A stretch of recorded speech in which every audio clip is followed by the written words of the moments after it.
Então vamos abrir as nossas Bíblias na Epístola de Paulo aos Efésios. Primeiro, a gente vamos lembrar que as cartas que eram escritas às igrejas, lembre-se que nessa época ainda não havia Bíblia, A Bíblia ainda estava sendo escrita.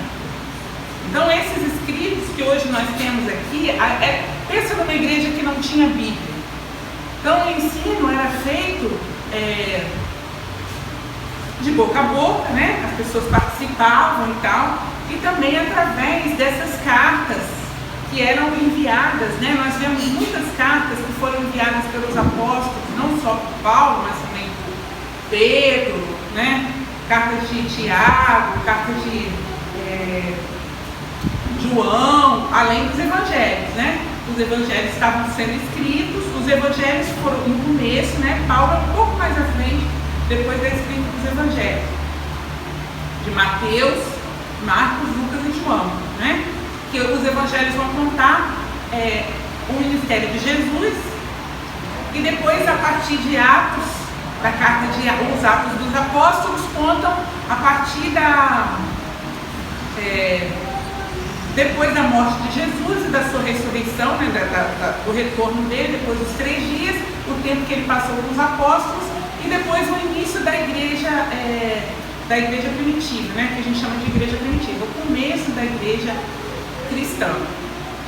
E aí depois o resto são as cartas que os apóstolos enviam às igrejas, E essas cartas é que transmitiam os ensinamentos, porque ainda não tinha a Bíblia, Ainda era uma Bíblia fragmentada, eram essas cartas que eram partes, que depois juntaram e formaram o que hoje a gente conhece como o cânone da Bíblia, Que é a união dos textos. O que eles tinham era o Pentateuco, que era já dos judeus, que são os livros iniciais, que segundo a maioria dos estudiosos foram escritos por Moisés, E aí era já da religião judaica, e a religião cristã também usa os livros iniciais, e os livros que foram escritos depois pelos profetas, Esses livros já existiam, mas essa parte do Novo Testamento ela estava sendo escrita na época da igreja primordial. E então essas cartas elas eram enviadas para uma igreja, mas não só para aquela igreja, e depois elas eram lidas em outras igrejas também, Essa carta de Efésios, ela tem muitos ensinamentos importantes, Todos nós nos lembramos, nós vamos estudar isso mais à frente, Que é aqui na carta de Efésios que Paulo vai falar da armadura de Deus, Que é um ensinamento muito importante da fé cristã. Como nós vamos nos preparar para essa batalha, Nós temos, na verdade, é uma batalha, é muito mais uma batalha interna. Às vezes as pessoas acham que Deus e o diabo lutam por nós, Não é assim, Deus nem precisa lutar. Deus é infinitamente mais poderoso, Ele não luta por nós, Mas nós sim lutamos pela nossa alma, Lutamos com a gente mesmo, contra nós mesmos, Dentro de nós, Paulo vai falar isso também. Existe uma luta da carne e do espírito. Então, aqui na carta de Efésios, Paulo vai falar desse novo homem que é um homem espiritual, como nós temos que ser agora, Mas ele também vai falar da luta, dessa luta que nós temos com o nosso eu carnal. Ou o homem, ele fala do homem carnal, do homem... Depois a gente vai ver, no capítulo 2 principalmente, E depois lá na frente ele vai falar da luta. A nossa luta não é contra a carne e contra o sangue, a nossa luta é contra as forças espirituais, Os ossos espirituais da maldade. Então a nossa luta é... Por que ele vai falar que essa luta também é... Porque a gente tem a nossa luta interna, do nosso eu, e o inimigo, ele não pode agir na nossa vida diretamente, mas ele pode nos influenciar de alguma maneira, O Satanás e seus demônios, eles influenciam as pessoas, E aí, é nesse sentido que a nossa luta não é contra a carne e contra o sangue, mas isso quer dizer que nós não devemos lutar uns contra os outros, que é também um ensinamento errado às vezes, né? Nós não somos contra ninguém. O cristão não é contra ninguém, nenhum ser humano, independente do credo, do tipo de coisa que essa pessoa faça, se não tem nada a ver completamente contra o Evangelho, mas a nossa luta não é contra essa pessoa. A palavra nos ensina que a nossa luta não é contra a carne e contra o sangue. Nós já falamos sobre isso, né? Deus não precisa ser vingado por nós não precisamos tomar a luta de Deus. Né? Não, vou defender o meu Deus. Não é assim, né? A gente muito pelo contrário, né? O ensinamento da palavra diz que nós devemos amar a todos, né? E não lutar contra o mundo. Nós não estamos aqui para lutar contra o mundo, nós somos contra o mundo, né? Mas não lutando diretamente contra o mundo, né? Porque a nossa luta não é com outro irmão humano, a nossa luta é contra Satanás e seus demônios, que nos influenciam, que podem nos fazer pecar através das nossas próprias fraquezas, né? Na verdade, o inimigo ele aproveita as fraquezas do ser humano para que ele haja nessas fraquezas. Ele oferece a gente, o crente tem muito essa coisa de falar de bandeja, né? As bandejas, ele já traz a bandeja que ele sabe, com aquilo que você gosta, que vem a bandeja, vem cheia daquilo que você gosta, né? Então é nesse sentido que a nossa luta é contra essa influência, né? Esses oferecimentos que para cada um é diferente, porque cada um tem a sua própria fraqueza, né? Então nessa parte a gente vai estudar bastante sobre a armadura de Deus, mas é no capítulo 6, né? Esse é no último. Então vamos começar. Eu queria falar um pouquinho também sobre a própria igreja, né? Quando Paulo escreve essa carta, ele já está preso, ele já passou, né? Paulo faz as viagens, mais de uma viagem pela Ásia, e a igreja de Éfeso é uma igreja lá na Ásia, na cidade, hoje, o lugar onde era a igreja de Éfeso, hoje é a atual Turquia, né? E aí, quando Paulo faz essa viagem pela Ásia, ele vai fundar várias igrejas, mas ele funda a igreja, né? Aí alguns irmãos se unem a ele, e aqueles irmãos começam a tomar conta daquela igreja, e ele vai para outro lugar, plantar outra igreja, né? Fica um tempo, às vezes fica 3 anos num lugar, 1 ano em outro, né? E vai plantando as igrejas. Então Paulo planta a igreja de Éfeso, né? Se vocês se lembram, no livro de Atos, vai falar um pouquinho sobre a fundação da igreja de Éfeso, né? Quando Paulo estava lá, que deu uma confusão danada, quase mataram Paulo, porque a cidade de Éfeso existia um templo à deusa pagã Diana, o Artemis, né?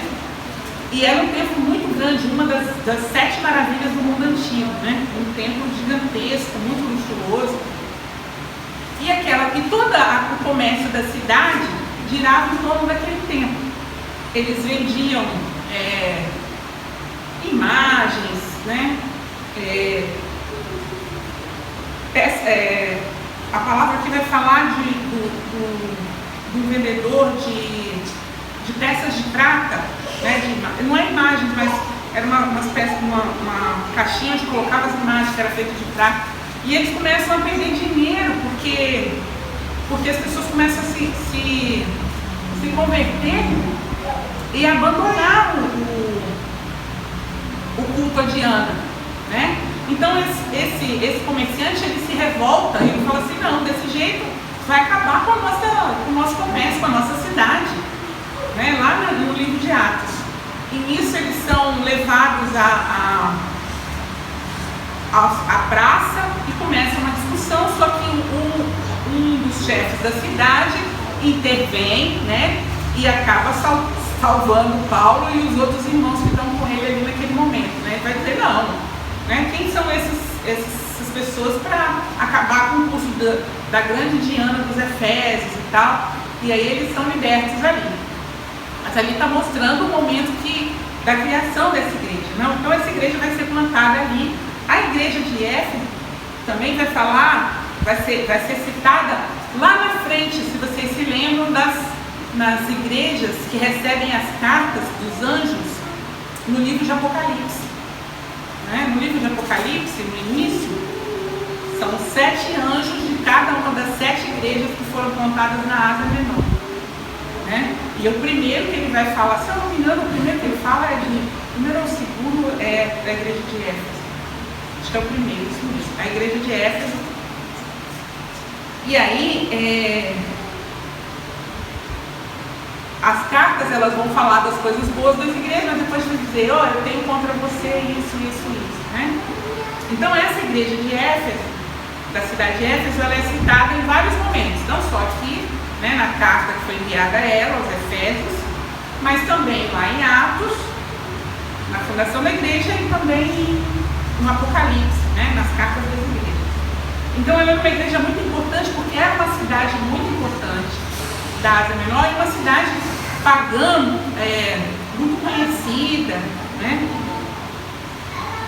E o livro de Atos também vai falar que as pessoas, elas queimaram vários livros que eram livros caros, né? Que eram livros de magia e tal, e aí eles queimaram na praça pública esses livros, porque eles estavam abandonando, né, o politeísmo ali e aceitando a fé cristã, né?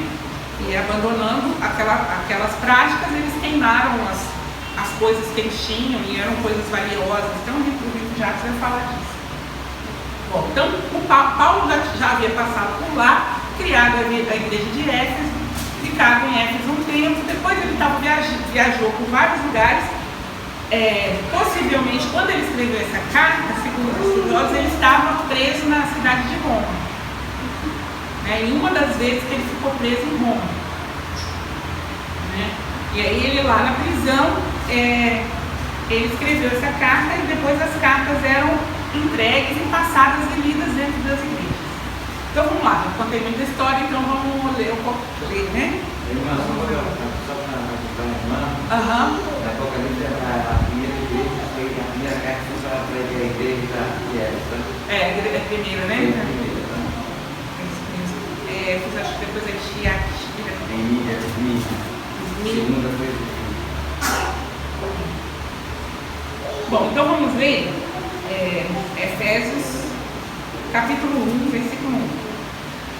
Paulo, apóstolo de Jesus Cristo, pela vontade de Deus, aos santos que estão em Éfeso e fiéis em Jesus Cristo. A vós, graça e paz da parte de Deus, nosso Pai, e da do Senhor Jesus Cristo. Né? Essa é a saudação que Paulo faz. Agora ele vai falar, no início dessa carta, Paulo faz uma reafirmação da Trindade, porque primeiro ele vai falar do Pai, depois ele vai falar do Filho, e depois ele vai falar do Espírito Santo. E em cada momento que ele fala, quando ele termina de falar de cada um, né, a gente vai ver aqui, ele nos convida a louvar o Pai, louvar o Filho e louvar o Espírito Santo. Então vamos ler, né, a partir do versículo 3, quando ele vai falar do Pai. Bendito o Deus e Pai de nosso Senhor Jesus Cristo, o qual nos abençoou com todas as bênçãos espirituais nos lugares celestiais em Cristo, como também nos elegeu nele antes da fundação do mundo, para que fôssemos santos e irrepreensíveis diante dele em caridade. E nos predestinou para filhos de adoção por Jesus Cristo, para si mesmo, segundo o beneplácito da sua vontade, para louvor e glória da sua graça, pela qual nos fez agradáveis a si no amado. Então, em todo momento, ele vai falar aqui do Pai, e depois ele vai dizer, para louvor e glória da sua graça, do Pai, né? Aqui tem uma coisa interessante, porque ele vai dizer que nós fomos escolhidos para sermos filhos adotivos. Para nós, na nossa cultura, um filho adotivo é menos do que o filho de sangue, né? Pode parecer, né? Mas na cultura judaica, irmãos, era diferente. Porque o filho adotivo é um filho que você escolhe. O filho biológico, você recebe aquele filho, você não escolheu para isso. Mas o filho adotivo é um filho que é escolhido. Você poderia escolher uma pessoa pela afinidade, pelo caráter daquela pessoa, expulsou para ser seu filho, receber sua herança também. Né? Por isso, para eles, era mais importante o filho adotivo, porque tinha esse contexto de que foi uma pessoa que foi escolhida. Né? É claro que nós amamos os nossos filhos biológicos, né? Mas nós não escolhemos a personalidade deles. Né? É claro que nós nos educamos e tal, mas a personalidade não é escolhida. Né? Então, na cultura judaica, o filho adotivo tinha essa característica. Era muito importante você ser um filho adotivo, porque você foi escolhido para ser filho. Né? E assim Paulo vai dizer que nós fomos escolhidos por Deus para ser filho, né? Pelo beneplácito da sua vontade, né? Para louvor e honra, para louvor e glória da sua graça, né? Pelos quais nos fez agradáveis assim no amado Jesus. Né? Ele nos elegeu desde a fundação do mundo. Né? O início da carta de Éfeso vai falar das muitas graças que Deus nos deu, né? Que Ele nos escolheu, que Ele nos selou. Nós vamos ver isso aqui, né? E aí agora ele vai começar a falar sobre o Filho. Versículo 8.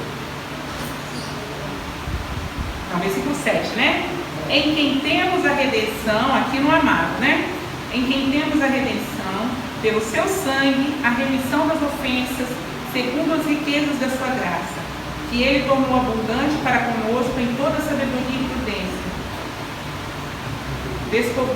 descobrindo-nos o mistério da sua vontade, segundo o seu beneplácito, que propusera em si mesmo, de tornar a congregar em Cristo todas as coisas, na dispensação da plenitude dos tempos, tanto as que estão no céu como as que estão na terra.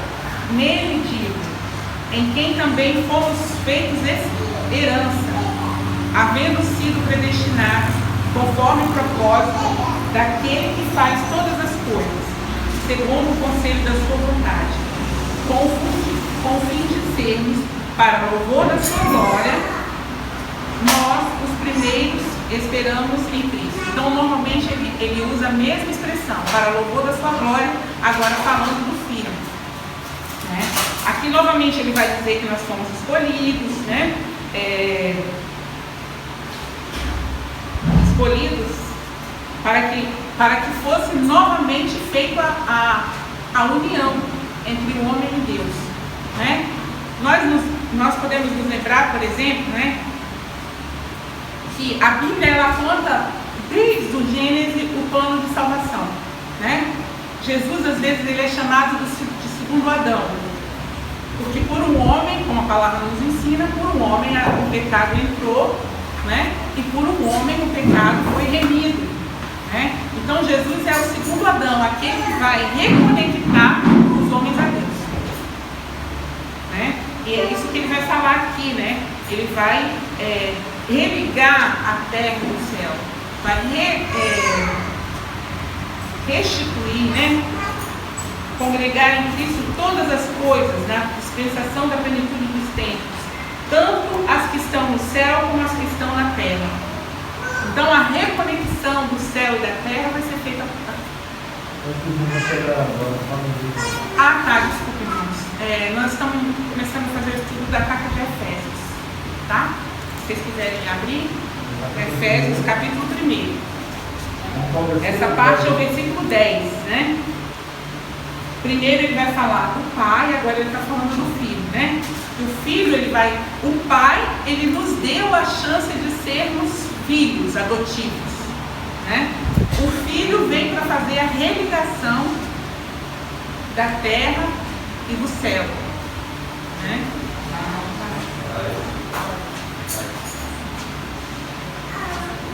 Nele, então vamos a partir do 1. Nele digo, em quem também fomos feitos herança, havendo sido predestinados conforme o propósito daquele que faz todas as coisas, segundo o conselho da sua vontade, com o fim de sermos, para o louvor da sua glória, nós, os primeiros, esperamos em Cristo. Então nós vimos que ele vai usar essa mesma expressão, para o louvor da sua glória, quando ele fala do Pai, agora quando ele fala do Filho, né? E agora ele começa a falar do Espírito Santo.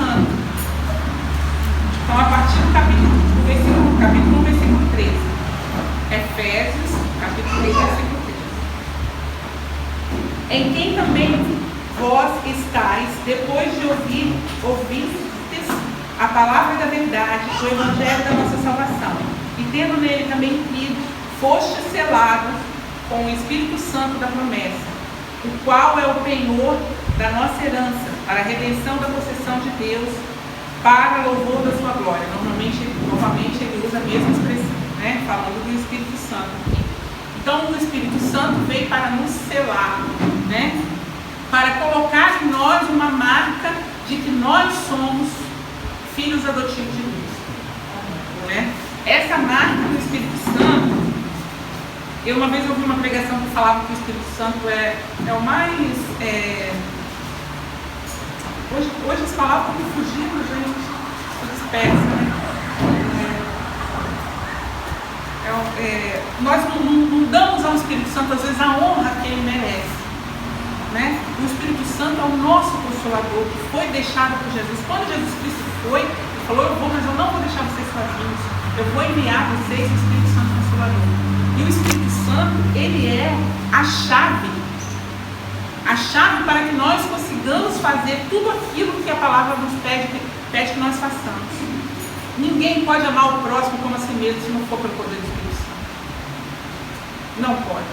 Ninguém pode ter esse amor de Jesus Cristo no coração se não for pelo poder do Espírito Santo. Nós, humanos carnais, né, homem carnal, nós não temos esse amor. Nós somos egoístas, nós amamos a nós mesmos e não amamos o outro. No máximo a gente ama os parentes,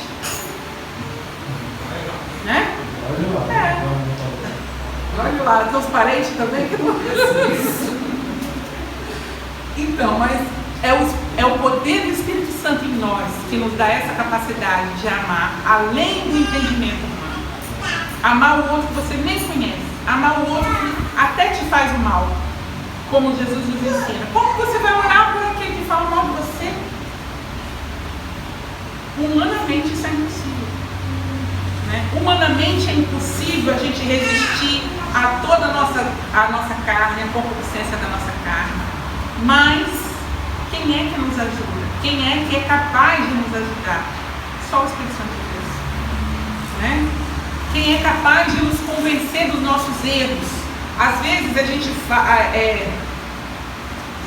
nós como pais e mães, né, a gente fica falando para os filhos: faça isso, faça aquilo, né? E às vezes a gente acha que isso é possível, assim, que alguém convença a outra pessoa dos seus erros.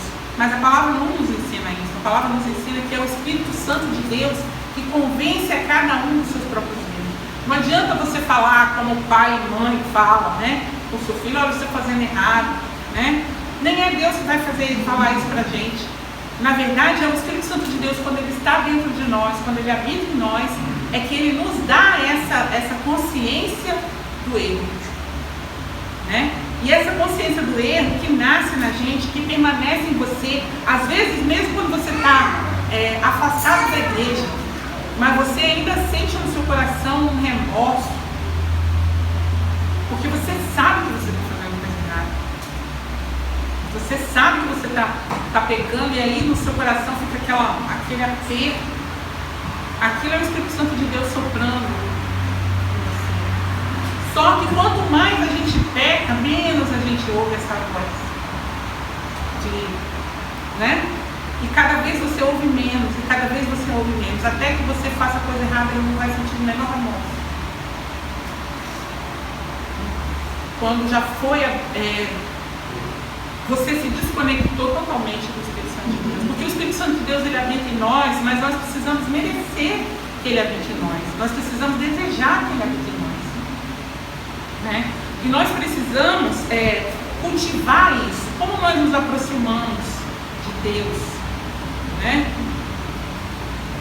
Às vezes a gente nós temos que nos lembrar que quem está disponível a nós hoje, é claro que a gente sabe que Jesus Cristo está em nós, porque nós somos o corpo da igreja, né? Mas quem está entre nós, dentro de nós, né? Quando nós estamos reunidos, nós somos o corpo, e aí Jesus está entre nós, é claro. Mas no nosso dia a dia, quem está dentro de nós, no nosso coração? O Espírito Santo de Deus, né? E quanto mais nós buscamos, oramos, lemos a Bíblia, mais alto ele vai falar a você. pode ir. Irmãos, não sei se todos vocês conhecem a dinâmica, tá? Mas se vocês quiserem falar alguma coisa, pode falar, tá? Se quiser fazer alguma pergunta, pode interromper. Fala de novo, que eles vão chegar agora. Efésios. Então, nós estamos estudando a carta de Efésios. Então, Efésios 3, tá? Não, nós começamos no 1. Capítulo 1. Aí a gente está aqui no. Porque só vou retomar rapidinho, tá? Só para a irmã se localizar. Então, a carta de Efésios, ele vai falar da Trindade. Primeiro o Pai, depois o Filho, depois o Espírito Santo. Né? Então, o Pai, ele nos escolhe para sermos filhos adotivos dele. Né? O Filho, ele faz o sacrifício para que nós possamos ser conectados com o Pai, novamente. Né? Porque nós fomos... houve um rompimento. Quando o pecado entra no mundo, há um rompimento. Né? O homem se afasta de Deus. E Jesus Cristo vem para fazer essa religação. Né? Por isso que ele é chamado de segundo Adão. Né? A palavra nos ensina que por um homem o pecado entrou e por um homem o pecado vai ser retirado, né, da humanidade, né, para aqueles que aceitaram o sacrifício de Cristo. Então ele vai falar do sacrifício do Filho e ele vai falar, estou falando do Espírito Santo, de que o Espírito Santo, ele nos sela para a herança do Pai. Né? Nos sela nesse sentido, que ele marca nos marca na nossa atitude, no nosso comportamento. Né?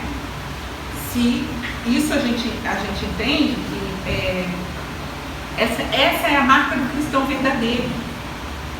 O cristão verdadeiro, ele age pelo Espírito e não mais pela carne. É isso que Paulo vai falar várias vezes aqui no capítulo 2. Né? Vamos ver mais um pouquinho que nós vamos chegar lá. Nós estamos no 14? Então o Espírito Santo nos sela, né? O qual é o penhor da nossa herança, para a redenção da possessão de Deus, para o louvor da sua glória. Pelo que, ouvindo eu também a fé que entre vós há no Senhor Jesus, e a vossa caridade para com todos os santos, não cesso de dar graças a Deus por vós, lembrando-me de vós nas minhas orações. Isso Paulo está dizendo às pessoas da igreja, né, de Éfeso. Para que o Deus do nosso Senhor Jesus Cristo, o Pai da glória, vos dê em seu conhecimento o espírito de sabedoria e de revelação, tendo iluminado os olhos do vosso entendimento, para que saibais qual seja a esperança da sua vocação e quais as riquezas da glória e da sua herança nos santos, e qual a sobreexcelente grandeza do seu poder sobre nós, os que cremos, segundo a operação da força do seu poder, que manifestou em Cristo, ressuscitando dos mortos e pondo à sua direita no céu, acima de todo principado e poder e potestade e domínio, e de todo nome que se nomeia, não só nesse século, mas também no vindouro. E sujeitou todas as coisas a seus pés, e sobre todas as coisas o constituiu como cabeça da igreja, que é o seu corpo, a plenitude daquele que cumpre tudo em nós. Né? Como eu havia dito, nós somos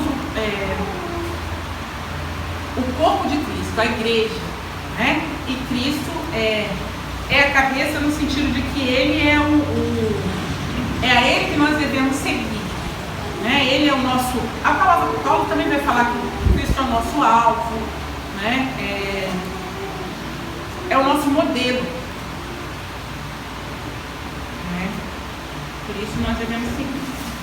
E aí vamos no segundo capítulo.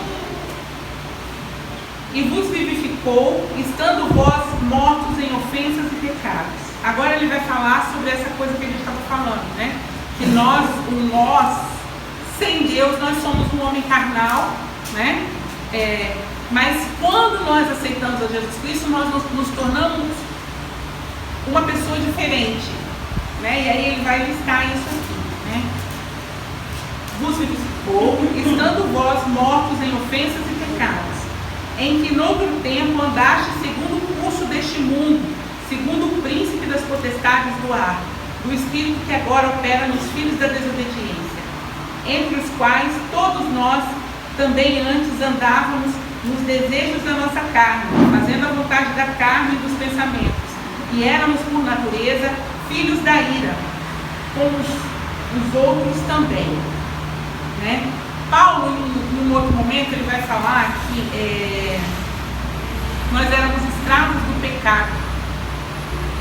Antes o nosso Senhor, né, antes da nossa conversão, quem mandava em nós e nos governava, né, eram os nossos desejos e as nossas concupiscências.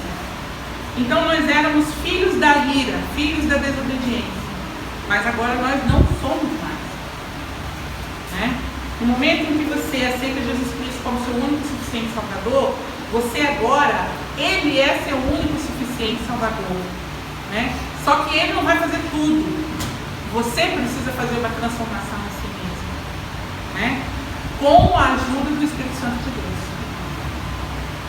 Essa transformação, em algumas pessoas, essa transformação é bem abrupta. Assim, né?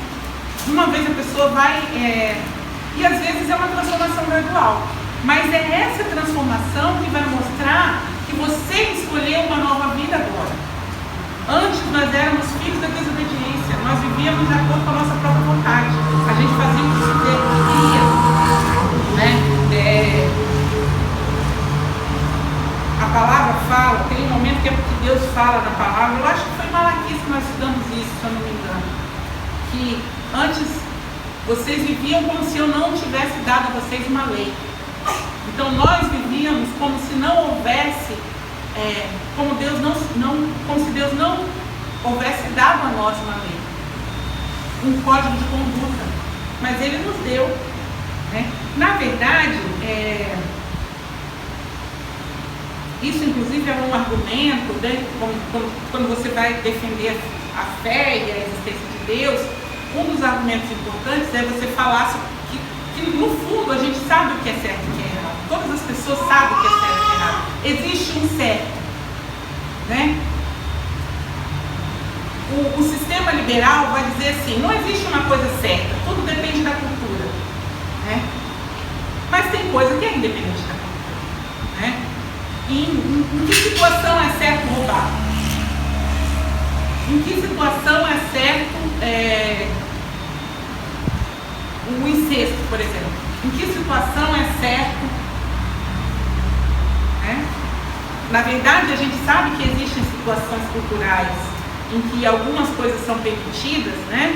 Em alguns lugares, em outros não, mas o sentido do que é certo e errado, né, está dentro de cada pessoa de uma certa maneira. Né? E aí alguns teólogos vão usar essa sensação do que é bom e do que é ruim que nós temos em nós, cada um tem em si, né? Para usar isso como um argumento para você mostrar a existência de Deus, para você provar a existência de Deus. Então existe um bem e existe um mal. Né? E aí, eu não sou teóloga para tecer esse argumento, né? Mas... no versículo 17, não retroagindo, mas para confirmar o que a irmã está falando lá na frente, para que o Deus do nosso Senhor Jesus Cristo, o Pai da Glória, vos dê em seu conhecimento o espírito de sabedoria para discernir o que certo e errado, e da revelação, que quando recebe o Espírito Santo, para nos revelar o que é certo, o que é errado, o que podemos, o que não podemos, e estamos entendendo na presença de Deus. E quando as pessoas não estão na presença de Deus, não tem espírito de sabedoria da palavra de Deus, de aprendizado, ou de receber o Espírito Santo, então para ela é tudo normal. Mas o servo, o cristão, o crente, o evangélico, as pessoas que buscam a palavra de Deus, ela vai ser revelada, vai ver que não está segundo entendimento. Porque remédio vive na carne faz tudo errado. Mas quando é de conhecimento e sabedoria de Deus, o vale, é revelado através do Espírito Santo a verdade sobre a mentira, a luz sobre as trevas, e assim por diante, né? Pode falar. Todos os que eu estou entendendo, independente da cultura, né, que mora na cidade, ou naquele país onde você esteja, né? Digamos que sai alguém daqui e vai para um outro lugar e quer permitido casar-se com mais de uma mulher. Você saiu levando sua esposa. Aí chega lá nessa cidade, você tem aquelas pessoas que vão dizer para você, vão falar para você, você pode ter mais uma esposa ou mais duas esposas se você quiser, e eles começam a te apresentar e tal. Você tem uma cultura, você tem um ensinamento, você tem o Espírito Santo que te dominou, que te ensinou. Você não vai sair dali para chegar lá para fazer o que a cidade faz. Ver, por exemplo, a atitude dos homens que foram transportados, né, para a Babilônia. Eles chegaram lá, a cultura era outra, os ensinamentos eram outros, os deuses eram outros que deviam adorar. Todo mundo podia ter quantos deuses quisesse em sua casa.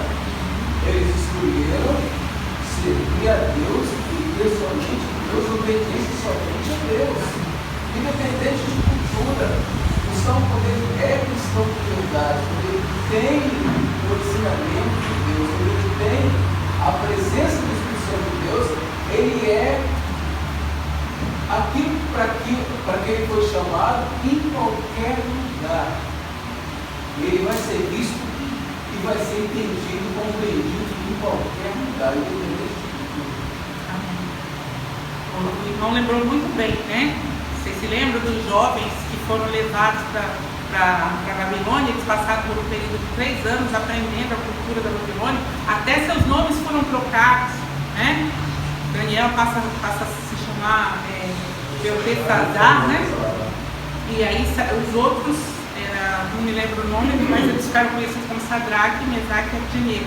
Até os nomes deles, que tinham a ver com o Deus de Israel, foram trocados para nomes que tinham a ver com nomes de deuses estranhos, né? E eles se recusaram a ponto de Daniel falar assim: nem essa comida eu vou comer. Se vocês se lembram, ele disse ao mordomo: olha, eu não gostaria de comer não é gostosura, não. Como é que é o nome? As iguarias, né, da mesa do rei. E o mordomo fala assim: mas se você se enfraquecer e ficar magro, o rei vai mandar me matar. Ele falou: não. Então, tudo bem, mas então você vai me dar mais 10 dias. Se em 10 dias acontecer isso que você está dizendo, né, se eu ficar abatido, magro, eu como, para não prejudicar você. Mas no final daqueles 10 dias eles estavam mais bonitos e viçosos do que aqueles outros que comiam as iguarias do rei, né? E olhem, irmãos, que nessa época, nesse tempo, essas pessoas que fizeram tudo isso, se vocês se lembram, esses jovens, 3 deles foram lançados na fornalha e o outro, que era Daniel, foi lançado na cova dos leões. E mesmo sem a presença do Espírito Santo de Deus, porque eles não tinham o Espírito Santo de Deus vivendo neles naquele momento, né? Isso só foi dado a nós depois da ida de Jesus, né? Depois da morte dele, e que ele voltou para o Pai, que ele nos deixa o Espírito Santo. Mesmo sem a presença do Espírito Santo, eles foram obedientes a ponto de abdicar da própria vida, porque ali eles não sabiam que iriam ser livres. Eles não sabiam que o anjo ia lá e ia proteger eles da fornalha. Assim como Daniel não sabia que o anjo ia proteger ele dos leões. Foi a fé dele. Foi a fé. Na verdade, ele falou, eles sabiam que eles iam morrer. Né? Eles sabiam que iam morrer. Eles escolheram morrer. Mas eles foram libertos, eles foram protegidos, né? Pelo anjo dentro da fornalha, o 4º homem dentro da fornalha, e também foram protegidos. A gente estuda, né? nós somos ensinados que também havia um anjo lá que protegeu Daniel dos leões, né? Para que ele não fosse devorado pelos leões. E o irmão aqui realmente na cultura falando, e eles vieram de culturas antigas, mas adorando o verdadeiro Deus vivo, o Deus invisível. Ele é Medraque, Isaac, Abednego e Daniel, eles das escrituras lá nos Torá, nos livros, dos antepassados, eles vinham de gerações anteriores, mas acreditando que não foi, e sabendo que esse Deus vivo, ele fez maravilhas no passado.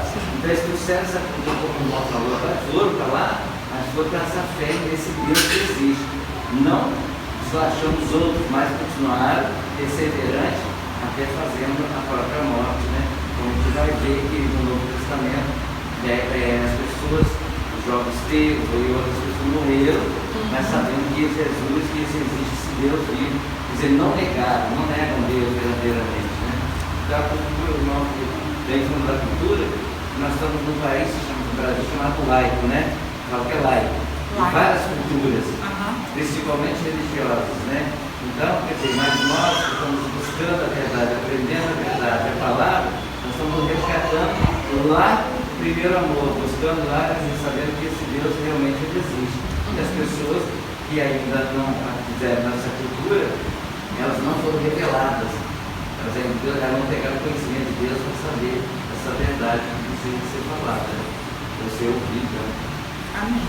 Porque mesmo assim, que a cultura permita ou não permita, né, nós vivemos num país onde nós temos liberdade de culto. Então nós podemos fazer as coisas que a nossa religião, nós fazemos aquilo que a nossa religião nos permite fazer, né, ou não fazemos aquilo que não nos permite fazer. Nós não somos obrigados pelo Estado, mas em outros lugares sim.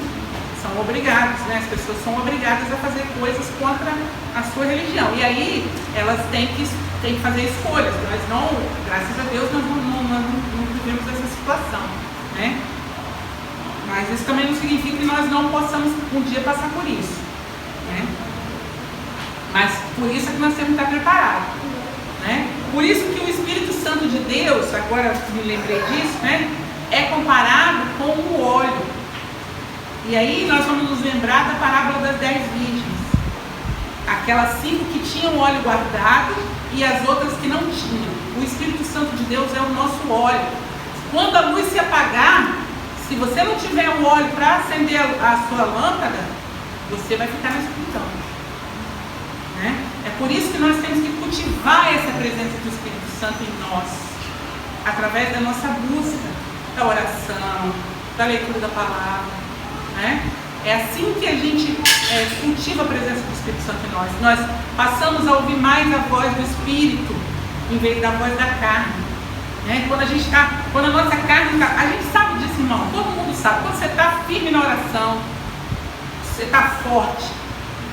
Mas aí se você começa a fraquejar, começa a esquecer de ler, dorme, vai orar, mas está com sono, aí dorme, não ora, aí a gente começa a enfraquecer, né? O Espírito Santo, né? Isso eu ouvi também numa pregação, achei tão bonito, que a pregadora, ela dizia que a oração era como um oxigênio, que você, aquilo acende a sua, é como se o Espírito ficasse vivificado dentro de nós, quando nós estamos orando, estamos buscando, né? Quando nós estamos jejuando, né? Porque aí a gente está focado, né? Focado em Deus. Mas aí, e é claro, todo mundo passa por isso, né? Quantas vezes, né? Às vezes a gente fica nós temos o nosso esquema de leitura da palavra lá, tem hora que a gente está todo atrasado, aí você vai ler mais uns dias, né? Volta para o esquema, depois esquece de novo. Aí às vezes a vida está tão corrida, o trabalho, as coisas da casa, aí a gente deixa um pouco, né? Só que nós precisamos dessa força, irmão, desse oxigênio que é o Espírito Santo em nós, que a gente recebe através da oração, fortalecendo, né? Nos fortalecendo com a oração, né? Eu sei que né, posso dar testemunho de mim mesma. Como eu me sinto fraca às vezes, mas aí eu busco, oro, jejuo, aí eu me fortaleço de novo. Mas se você não fica sempre vigilante, né, com a sua vida espiritual, você começa a se enfraquecer, né? E pode ser nessa hora que o inimigo se aproveite da sua fraqueza, né? Porque nós sabemos que quando nós estamos fortes, o inimigo foge de nós. A palavra nos ensina isso, né? A oração, na verdade, ela tem que ser todo o tempo. Todo o tempo. Todo o tempo nós temos que estar em espírito de oração. E a oração faz você ter intimidade mais com Deus. Ligação com Ele. Todo momento. Como é que a palavra fala que Deus busca os adoradores que adoram em espírito e em verdade, né? O que isso significa, né? Você adorar em espírito e em verdade? É que você realmente, o tempo todo nós temos que estar pensando que o nosso Deus está olhando para a gente, né? Isso é ruim quando você está fora da linha, digamos assim, né? Você saber que Deus está vendo tudo o tempo todo. Mas quando você entende o que isso realmente significa que Deus o tempo todo está cuidando da gente, irmão. Né? A palavra nos ensina isso, todas as coisas cooperam para o bem daquele que ama Deus. Então, mesmo que a gente não entenda que em um momento aconteceu uma coisa com a gente que a gente achou que era ruim, né? Aquilo ali, de alguma maneira, aquilo ali vai ser uma coisa boa para você, mesmo que no momento você ache que é ruim, né? Porque a palavra nos ensina isso. Isso é uma coisa que nós temos que nos lembrar, irmãos. Se nós somos cristãos, essa é a palavra da verdade. Então, tudo que a Bíblia diz é verdadeiro. Então, se a Bíblia me diz que todas as coisas cooperam para o bem daquele que ama Deus, e eu tenho um revés na minha vida, acontece uma dificuldade, eu tenho que me lembrar disso. Todas as coisas cooperam para o bem daquele que ama Deus. Então, toda vez que acontecer alguma coisa com você, que você achar que é uma coisa ruim, se lembre dessa palavra, meu irmão. Todas as coisas cooperam para o bem daquele que ama Deus. Né? Existem muitas palavras que eu sempre me lembro. Às vezes você está com medo, se lembre, meu irmão, que a Bíblia nos ensina que os anjos do Senhor acampam ao redor daqueles que o temem. Né?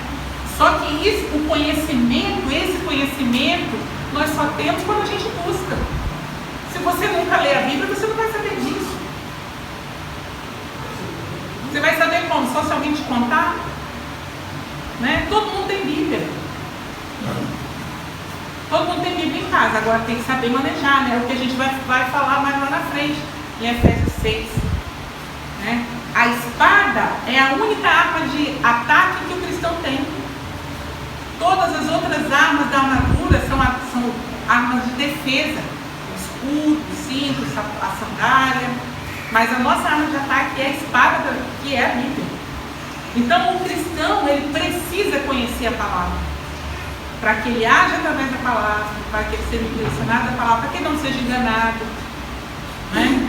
Às vezes a gente vê cada coisa, irmão. Eu lembro uma vez que uma irmãzinha falou bem assim, não, que o homem é a cabeça, mas a mulher é o pescoço. Eu falei, minha filha, isso é para-choque de caminhão. Você leu isso, não foi na Bíblia, isso é para-choque de caminhão. Não, irmãos, é verdade. Quantas vezes você já viu as pessoas falarem absurdos que não tem? Né? Eu falei na hora para a irmã, eu falei, mano, você viu um para-choque de caminhão, não na Bíblia.